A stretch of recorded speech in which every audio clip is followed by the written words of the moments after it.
Hello, everyone. I hope everybody who is joining has had a great set of sessions so far. My name is Lian, and I'm calling from Seattle, Washington. It's 5:50 a.m. here, so while you are ending your day, I am starting mine, but that's a perfect time for us to come together. Um, we are gonna actually just jump into it, and I'm gonna start by sharing a bit of music, and we're going to open with a poem. We're going to share a bit more about it after, but I think that's how we're going to just kick things off. But I hope everybody's well. We invite you to just get comfortable in your seat. If you haven't kind of shaken out a bit, please feel invited to. And so, Laura, I'm going to play music. Okay. Whenever you're ready. Okay. So, with immense love and joy, I come together with my Mind a Humanity family to inspire global change, show that kindness and humanity goes above all, assuring that no one is left behind, ensuring that we are reaching more young people, even in places that are hard to reach.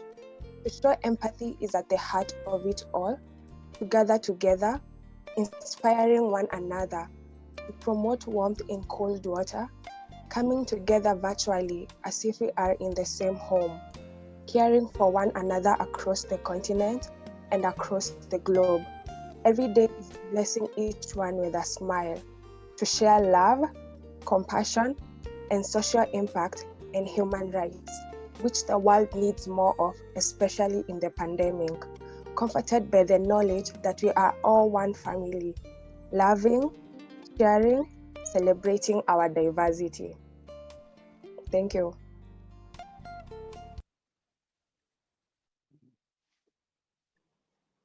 I'm going to ask Lian to keep playing that music because it made me really get in the mood. Yeah, so as you may have heard from my colleague Laura, that on my Mind Our Humanity poem that we did an exercise, we were led, and just it was incredible because this was done in a short amount of time. And for me, this poem is my favorite thing we've ever done together as my Mind Our Humanity. Professionally, can you hear me?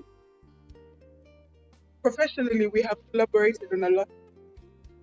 We're all brilliant humans brought together to make things well. That's inspiring other young people, showing them that the time is now and the voice is ours to speak and be seen, to stand up and fight for what is ours. However, at the end of the day, when I'm tired and anxious and vulnerable and I'm sort of losing my hope, this poem, I go back to this poem and it soothes me because and brings me comfort because I know that it's okay at the end of the day to be just me, that I am loved by my friends, my colleagues within my Mind Our Humanity, and that we are together. We are working together for good. I honestly could not do anything with a different bunch of people. This bunch of people is my family, my chosen family. And we are working together for good. But that my value to them is not what I bring professionally only, but also who I am as a person, and that I'm not just one thing, just a voice or a face thousands of miles away, but that we're all connected through our love and our passion for a better future for all. And I hope that's how that poem makes you feel. With that being said, I'll pass it back to you, Lian. Thank you so much for this. Oh, thank you, Laura and Grace, for opening us up. And yeah, we hope that after a very probably technically brain-heavy day, that some poetry and music shifted some energy. And we just wanted to actually invite everybody to take a minute, if they haven't already, to do any proper stretching or like breathing, and just I can't see everybody, so I would just say whatever your body feels called to move or kink out right now to just after sitting on Zoom for many hours, even standing up is okay. So we're gonna just play a short little song for a little bit that was also selected by another one of the young leaders in our group. And I just invite everybody to just stretch out.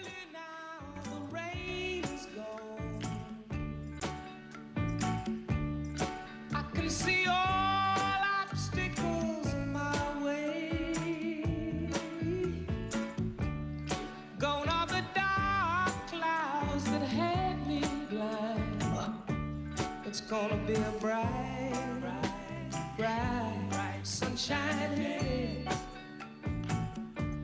It's gonna be a bright, bright, bright, sunshiny day. I think I can make it now. The pain is gone. All of the bad feelings have disappeared.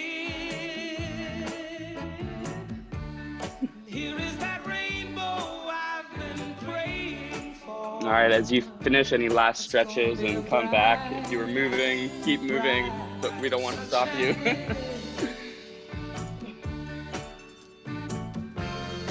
Look all around. Okay, Becky's ready to keep moving. I need this. This is good. Yeah, I mean, some of the ways to actually get into a space of gratitude, which is what the session's about, is actually getting energized and moving your body and your mind at the same time. And it actually allows all the presence of what gratitude brings to take place. As a group, we are a set of international young people that came together to think about what we would provide and how we would bring gratitude to this conference, talking about such an important issue. And so movement and poetry and song are all the things in our kind of youth mental health work that even in the virtual world become important when caring for young people and in bringing mental health programming that's relevant. And one of the things that we all still need to do amidst a very challenging pandemic is kind of find ways to soothe ourselves with immense grief and stress and social isolation that we all are experiencing in some way or form. And one of the practices that we've done with each other is something called the butterfly hug. And the butterfly hug is a very kind of accessible and straightforward self-soothing technique that is used in various ways across the world. It was originally developed for survivors of natural disasters to go through a more rigorous series of something called EMDR.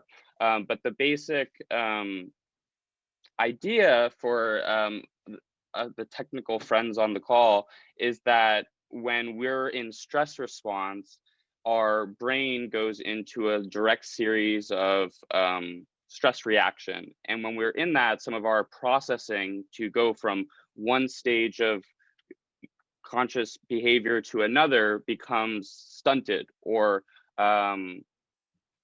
we become challenged to achieve what we're trying to do.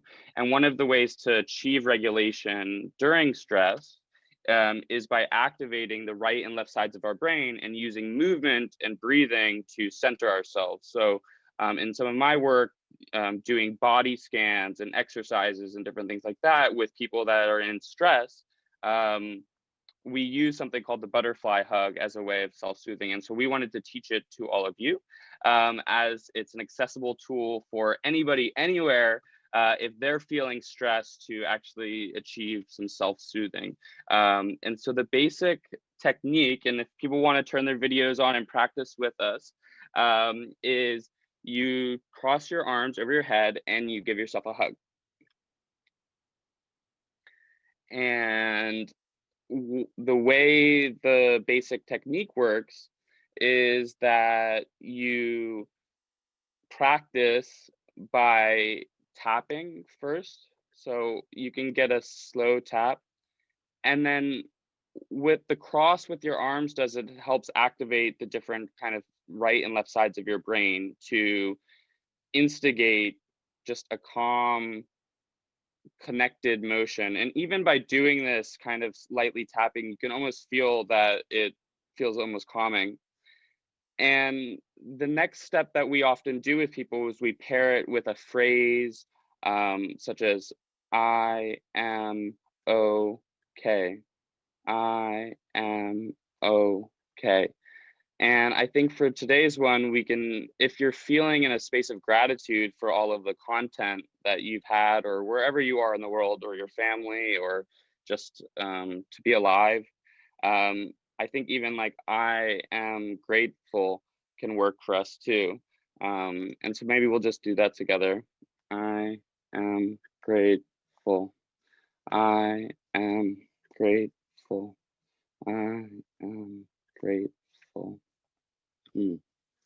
And what I've just personally found from my experience using this, of someone who does experience stress and at heightened times in my life, is that I can just pull it out, and it is something that I can do to soothe and access my own self-love and gratitude. And so we as a group thought we would share that with everybody today, and our poetry and songs. And so I just wanted to thank Laura, Grace, Kumba, and Gabby and Becky for all the invitations, and for everybody. We're wishing you a great and love-filled day. Oh, thank you so much. We needed that. Well, sorry, I needed that. I'm